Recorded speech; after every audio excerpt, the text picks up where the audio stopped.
Donc moi je réfléchis sur la question du hasard et du déterminisme depuis mon enfance. D'accord.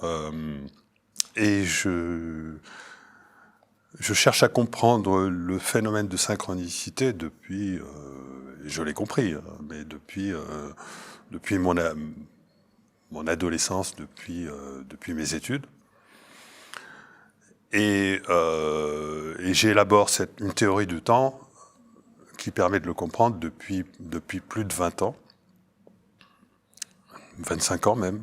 Et je l'ai formalisé, je l'ai publié, je l'ai expliqué dans différents livres depuis une quinzaine d'années.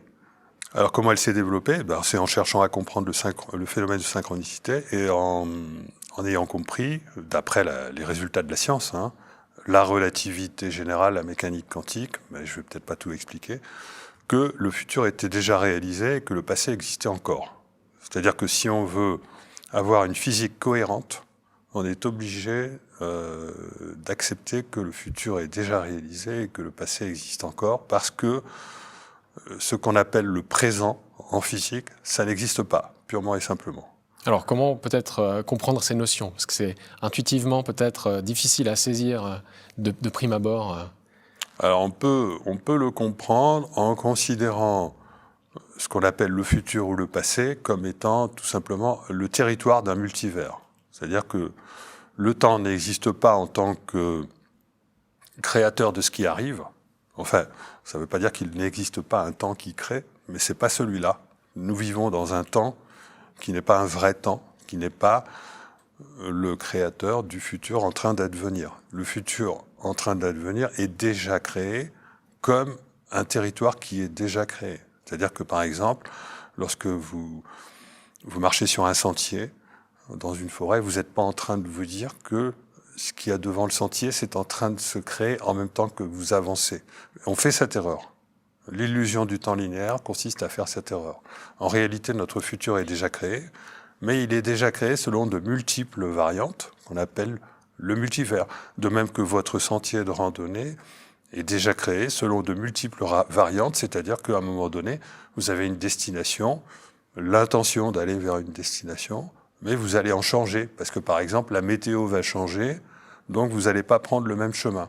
Eh bien, le futur, le multivers futur auquel on a affaire, pour ce qui nous concerne, on peut le concevoir de manière très simple, hein, je simplifie bien sûr, avec cette image du territoire de randonnée avec les multiples possibilités de futur. Cela dit, à un moment donné, il est nécessaire, pour conserver la cohérence de la causalité, il est nécessaire que le futur existe, le futur vers lequel on va existe réellement. Alors là, on emploie une autre image qui est l'image du GPS. C'est-à-dire que il est nécessaire que le tracé vers lequel nous allons, donc ce qu'on appelle notre futur actuel, existe réellement. Parce que s'il n'y a pas de tracé, on aurait des problèmes avec la causalité. Et donc la véritable évolution, c'est une évolution qui a lieu hors du temps, par modification progressive du tracé GPS qui nous emmène vers notre futur. Futur qui donc est flexible, c'est-à-dire qu'il y en aurait plusieurs possibles qui coexistent. Futur qui est flexible.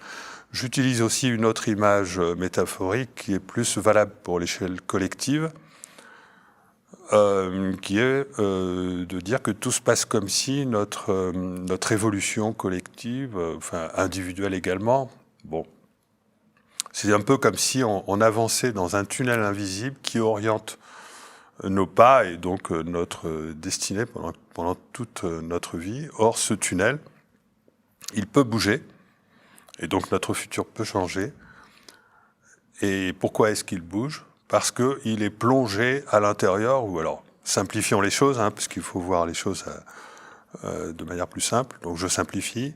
Tout se passe comme si ce tunnel est flotté sur un océan qui contient des vagues, et que ce sont ces vagues qui le font bouger. D'accord? Et donc c'est un océan, on pourrait appeler ça un océan quantique, c'est l'océan du vide. Et le vide est quelque chose qui n'est pas du tout vide, mais qui est rempli de vibrations infinitésimales, dont j'ai montré qu'elles étaient capables d'agir sur le cours des événements. C'est-à-dire que ce que j'ai montré dans mes publications, dans mes livres et dans mes publications, c'est que un petit rien tel que une vibration infinitésimale, quand je parle d'infinitésimale, ça descend jusqu'à la longueur de Planck, 10 puissance moins 34 mètres, pouvait agir sur le cours des événements, et il n'y a pas lieu de s'étonner que l'infiniment petit agisse sur le cours des événements, je dirais même plus, le cours des événements est réglé par l'infiniment petit. Une information dans l'infiniment petit est aussi puissante pour déterminer le cours des événements qu'une information macroscopique. Simplement, l'information microscopique va mettre un certain temps avant de déployer son effet. Et ça, c'est quelque chose qui est mal compris par la physique, parce que c'est quelque chose qui vient de la théorie du chaos, sauf que on a limité la notion de chaos à certains systèmes ayant certaines propriétés d'instabilité, etc., alors que le chaos est présent partout dans la nature. À chaque fois qu'il y a une interaction entre particules, entre objets, etc., il y a ce que j'appelle une perte d'information qui nécessite d'être comblée et qui explique pourquoi il faut rajouter des dimensions supplémentaires à l'espace-temps et qui explique pourquoi l'infiniment petit, le vide, agit en permanence sur notre réalité. Alors je précise que, bien entendu, c'est valable à long terme, après un certain temps. Bien entendu, la causalité et même le déterminisme continuent de déterminer le cours des événements pendant un certain temps. Et ce n'est qu'à long terme, c'est-à-dire que dans le futur, que notre trajectoire à vivre dans le futur est influencée par ces fameuses vibrations du vide. Est-ce que c'est comparable à l'effet papillon ? Oui, disons que l'effet papillon permet de comprendre juste un aspect des choses, mais on a disons, le phénomène qui est à l'origine de l'effet papillon ne fait pas que engendrer le chaos, ce qu'on appelle le chaos, et d'ailleurs il n'engendre pas vraiment l'effet papillon parce qu'il existe l'effet inverse. C'est-à-dire que l'effet papillon, c'est quelque chose qui a été un peu... on en a fait une publicité un peu outrancière. Et si l'effet papillon était réel, on ne pourrait pas avoir un futur qui existe déjà et qui fluctue parce que la moindre modification engendrerait un collapse, un effondrement de l'espace-temps lui-même. Mais il existe l'effet inverse. Et en fait, ce que j'ai démontré en lien avec ce que je vous dis sur la perte d'information, c'est l'effet inverse à l'effet papillon, c'est-à-dire que il y a une résistance du futur, c'est-à-dire que vous avez beau modifier ce qui arrive dans le présent, eh bien, le futur va toujours avoir tendance à se reconstituer. Le papillon ne va jamais réellement créer un cyclone de l'autre côté de la planète parce qu'il y aura un phénomène de stabilisation qui va l'empêcher. Ce que vous dites également, c'est que le futur a un impact sur notre présent et qu'il y a un système de rétro-causalité, c'est ça ? Voilà. C'est-à-dire que la causalité, elle fonctionne mathématiquement dans les deux sens du temps, que l'idée de la flèche du temps qu'on oppose à cette conception-là, c'est juste une illusion qui provient du fait qu'on a mal compris l'information en physique. Et dans la conception où le futur est déjà réalisé et où il peut changer, vous imaginez bien que si le futur change, bien ça va à un moment donné changer les trajectoires du GPS pour nous emmener vers ce nouveau futur. Et donc il y aura un impact dans le présent qui sera ultérieur au changement qui a eu lieu dans le futur. C'est-à-dire que nous avons d'abord dans un autre temps, évidemment, que celui qui est qui est le temps habituel, que j'appelle le temps cybernétique. On peut l'appeler le temps de l'éternité, etc., tout ce qu'on veut. Nous avons, dans ce hors-temps, donc, un futur qui peut changer avant le changement qui aura lieu dans le présent et qui permettra de rejoindre ce nouveau futur. Et ça, effectivement, c'est difficile à comprendre pour notre condition quotidienne de vie, puisqu'on a quand même la sensation, même si on prend notre histoire, que ce qui a été fait est fait, voilà. et que le futur, finalement, voilà. peut être imaginé, mais n'est pas encore réalisé. Voilà. Comment expliquer cette sensation, finalement? En fait, cette sensation que nous avons, c'est justement ce qui nous rend bêtes. C'est ce qui nous empêche d'être intelligents, c'est ce qui nous empêche d'être réellement humains. C'est vraiment la modification de notre perception du temps qui va nous faire basculer dans un nouveau paradigme. C'est vraiment l'itinéraire que j'ai suivi. Mon parcours le démontre, puisque maintenant, je n'ai aucun problème, personnellement, pour considérer les choses de cette manière, c'est-à-dire cette idée que tout évolue réellement hors du temps et que le futur peut advenir avant ce qui arrive dans le présent pour nous y conduire. Et moi, je me suis habitué à cette idée et je la trouve beaucoup plus cohérente que l'illusion dans laquelle le commun des mortels continue d'être plongé. Simplement, les physiciens, ils ont fait leur travail avant moi. C'est-à-dire que moi, je suis arrivé que sur le tard, sur cette scène-là. Peut-être que le fait d'être un ingénieur m'a permis d'explorer ça plus avant par des calculs numériques, etc. Mais vous avez des gens comme en France, des physiciens comme Étienne Klein, Marc Lachiaiseray, Thibaut Damour, même d'une certaine manière Carlo Rovelli et d'autres qui ont annoncé avant moi que le temps n'existait pas et qu'on devait s'habituer à vivre avec l'idée que le futur pouvait être déjà réalisé. Et le fait de penser de cette manière vous oblige à envisager la possibilité que nos pensées puissent agir maintenant sur notre futur. Et d'autres scientifiques que moi ne s'y sont pas trompés. Différents courants de développement personnel parlent souvent d'instant présent. Qu'est-ce que c'est cet instant présent dans votre... comment ça s'articule avec vos idées sur le temps?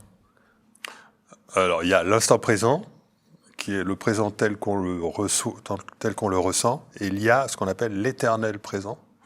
Et l'éternel présent, c'est la totalité du passé et du futur, c'est la totalité des potentiels à vivre dans le futur et des potentiels reconstituables dans le passé. Ça, c'est l'éternel présent. Et donc, nous sommes dans cet éternel présent, capables d'agir sur notre futur par notre intention. Imaginez que, au lieu de ne pas voir notre futur, nous puissions le voir. D'accord ? Donc, ça y est, tout d'un coup, la brume se désépaissit et je vois le futur vers lequel je vois l'ensemble des futurs vers lesquels je peux aller. Et là, vous pouvez à ce moment-là comprendre que mon intention est ce qui va me faire aller vers le futur que j'ai choisi, puisque je vais le voir. D'accord ? Eh bien, en fait, c'est exactement comme ça qu'il importe de considérer la réalité aujourd'hui. Simplement, le fait que je ne le vois pas fait que c'est au niveau inconscient que mon intention va agir. Donc, c'est la raison pour laquelle il est fondamental d'essayer de recueillir cette intention profonde et d'essayer de faire en sorte que cette intention soit vraiment sienne, vraiment reliée à soi, vraiment reliée au sens de notre vie, à l'être que nous sommes réellement. Et donc ça demande d'être conscient justement des différentes synchronicités qui arrivent dans nos vies. C'est un état d'esprit à développer. Avant de provoquer les synchronicités, qui d'ailleurs n'ont pas à être provoquées normalement, c'est un phénomène naturel. Provoquer les synchronicités, c'est intéressant juste pour vérifier que, tiens, la réalité ne fonctionne pas comme on le croyait. Et donc, avant cela, il faut apprendre à se relier à soi. Alors, qu'est-ce que ça veut dire relier à soi ? C'est se relier à l'être multidimensionnel que nous sommes vraiment. Parce que là, aujourd'hui, tel que nous vivons, nous sommes juste une petite émanation de qui nous sommes réellement, et nous sommes en train de confondre le réel tel qu'il nous apparaît et notre vie telle qu'il nous semble avec... nous sommes en train de penser que nous sommes isolés, alors que pas du tout, puisque notre vie d'ailleurs existait déjà avant notre naissance, de même qu'elle va continuer d'exister après notre mort, mais simplement nous aurons quitté quelque chose qui était nous-mêmes en apparence pendant un certain temps, mais ce qui ne le sera plus ensuite. Donc il faut essayer d'élargir tout ça, de rentrer dans ces dimensions supplémentaires de la réalité pour comprendre que si on veut justement construire notre futur, il ne faut pas aller chercher dans ce qui nous apparaît actuellement au petit être que nous sommes, à notre petit moi, mais il faut aller chercher dans ce que nous sommes fondamentalement bien au-delà de tout ça, et donc essayer de se relier à ça, et pour ça, en fait, c'est tout à fait naturel. Simplement, il y a une condition fondamentale à respecter, c'est de se déconditionner. De se déconditionner. Il y a 3 sources de déconditionnement, 3 formes de déconditionnement. Le déconditionnement mental qui implique de lâcher prise, ce qui est difficile. Le conditionnement émotionnel qui implique de se faire confiance, ce qui est difficile. Et le détachement, c'est-à-dire le déconditionnement de l'ego, ce qui est peut-être le plus difficile.